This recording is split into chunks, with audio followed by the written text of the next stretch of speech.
Merci beaucoup. Alors, il est 17h30, on va devoir rendre la salle dans pas longtemps. Est-ce qu'il y a quelques remarques pertinentes ou questions? Alors, oui, ici. Moi, c'est plus pour une remarque. Je pense que ce qui est important, mais comme disait Christa, le jour où il y a plus de monde qui comprendra ça, j'espère que même tout le CICG ne sera pas assez grand et qu'il faudra aller dans d'autres endroits beaucoup plus grands. Et comme tu dis justement, ça peut être sur un déclencheur, donc c'est bien que nous on puisse y bosser en amont. C'est juste que comment ça peut être compris par la majorité des gens ça aujourd'hui. C'est ça la question du coup, c'est comment on le fait partager. Nous on a tous un ressenti, et nous plus particulièrement dans OSI, si vous êtes là aujourd'hui, je pense que vous avez le même ressenti, mais dans OSI on a tous cette sensibilité-là de pour moi, voir la nature, c'est pas écraser une araignée quand je la vois, c'est je la prends, je la mets dehors. Ou c'est je mets pas de désherbant, mais j'essaie de trouver d'autres solutions pour éviter d'utiliser ça. C'est hyper simple. Sauf qu'à grande échelle, il y a plein de gens, une majorité qui sont pas du tout d'accord avec ça. Et c'est le but de faire comprendre que c'est droit à la nature, et c'est pour ça que ça fait le rapport avec les droits de l'homme que disait Thomas Moussa. C'est que les droits à la nature, c'est le droit à la vie, et nous, on est la vie. S'il n'y a pas de vie autour, s'il n'y a pas d'eau qui coule, c'est tout ça, nous, on n'a aucune chance d'exister. Moi, je ne crois pas du tout les gens qui pensent que dans le futur, il suffira qu'on mange des pastilles et qu'on se branche pour vivre.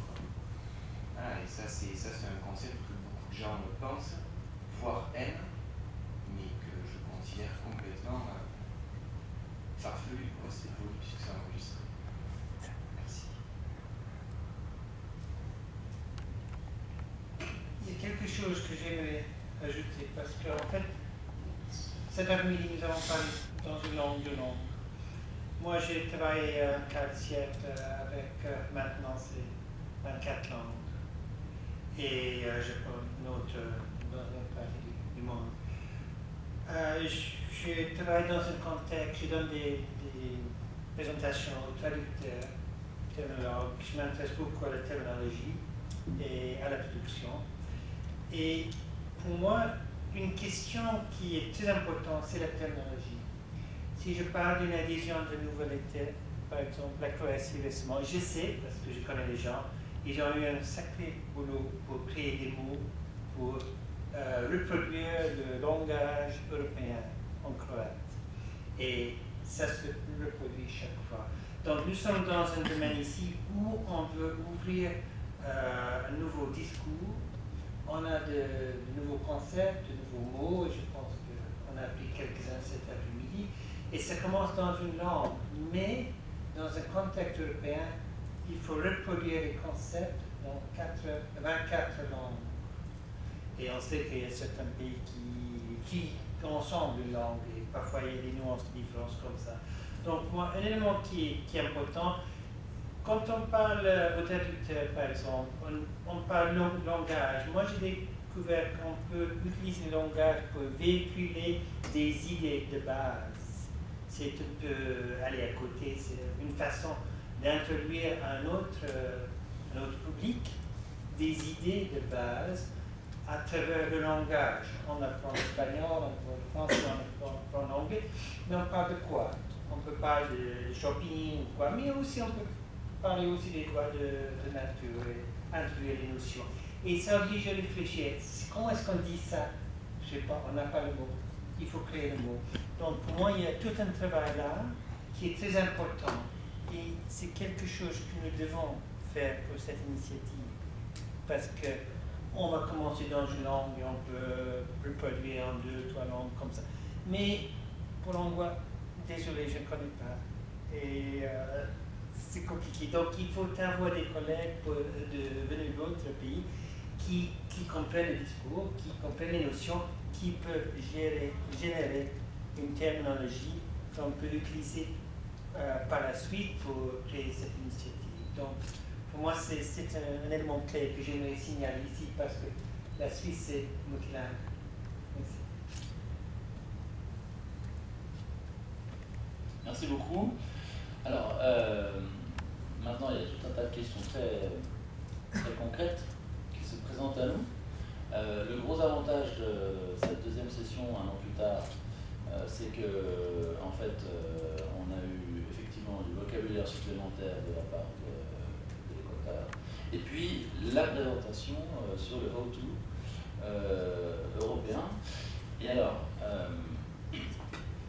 si la nature en tant qu'être vivant, d'après ce que vous dites du côté de l'Équateur, est mal compris, en tout cas n'est pas un concept natif de la culture occidentale, alors il serait fort probable que si on arrive à faire avancer une initiative européenne, à partir du moment où on a abouti à ce projet, ça veut dire qu'on arrive à offrir en face de la culture sud-américaine une culture équivalente, ou en tout cas un document équivalent sur le plan juridique, qui nous permettrait d'avancer au niveau mondial sur une convention internationale. Donc je pense qu'il est complètement pertinent et stratégique de soutenir une initiative européenne et que c'est l'une des étapes pour aider ensuite les Sud-Américains à avancer sur un projet international. Alors justement, peut-être une dernière question du côté des initiatives possibles en Europe.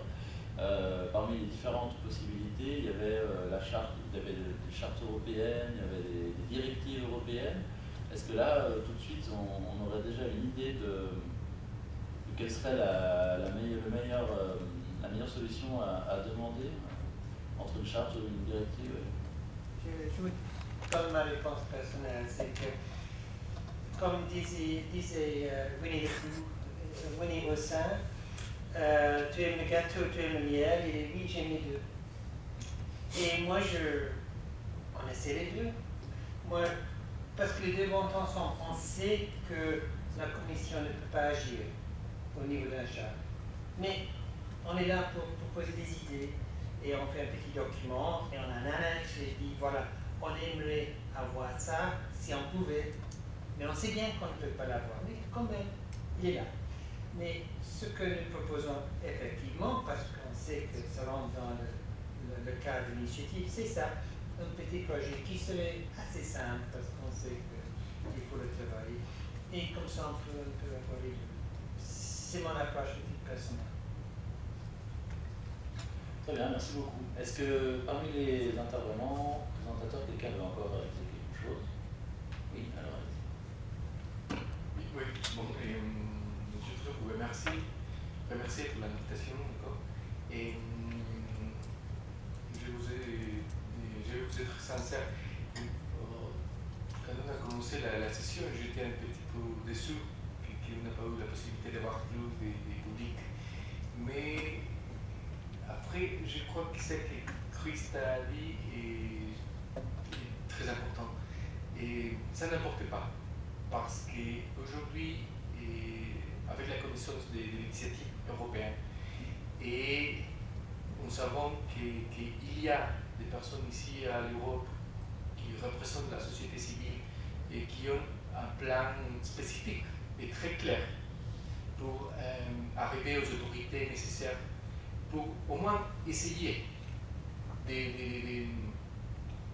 d'avoir quelques documents juridiques en disant nous allons protéger la nature avec la conception des droits de la nature. Ça n'importe pas si ce n'est pas la conception qui utilise l'Équateur. Vraiment, ça c'est une chose qui n'importe, en fin de compte. Mais si on utilise un langage comme les droits de la nature, je crois que c'est déjà gagné.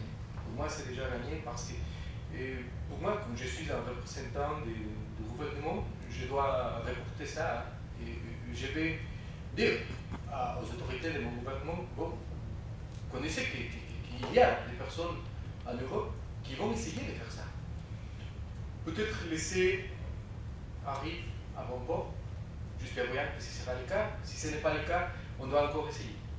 C'est ça. Dans le cas de mon pays, nous sommes un pays qui peut-être nous n'avons pas la force des États-Unis et de la même Union européenne, mais dans le cadre des relations internationales, nous savons qu'il y a des choses que nous pouvons obtenir. Parce qu'il y a une évolution du monde. Et l'évolution commence dans des petits groupes, dans des petits débats. Et après, si on arrive à convaincre quelques personnes qui ont la possibilité de parler officiellement, les choses sont différentes. Je vous ai dit hier, j'écoutais M. Steiner, la personne la plus importante de l'environnement pour les organisations internationales, parler sur une nouvelle conception de l'économie, une nouvelle conception de la relation entre l'homme et la nature. Et ça signifie qu'il y a des choses qui vont changer. Mais pour les débats, pour les discours officiels des États. Et si on peut donner notre coup de main à nos autorités, je crois que ça vaut la peine de le faire. Et je vous remercie encore. Je suis toujours à votre disposition. Si mon pays peut faire quelque chose, partager l'information, donner plus d'idées que nous avons utilisées, et nous serons plus que ravis de le faire. Vraiment. Merci. En tout cas, merci à tous.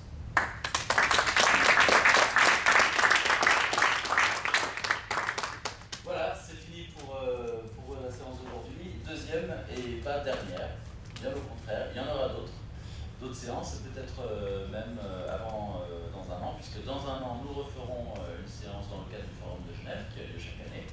Mais entre-temps, d'autres réunions vont maintenant avoir lieu, puisqu'on va se mettre en marche et on aura l'occasion de se revoir très vite. Merci à tous, merci pour votre participation.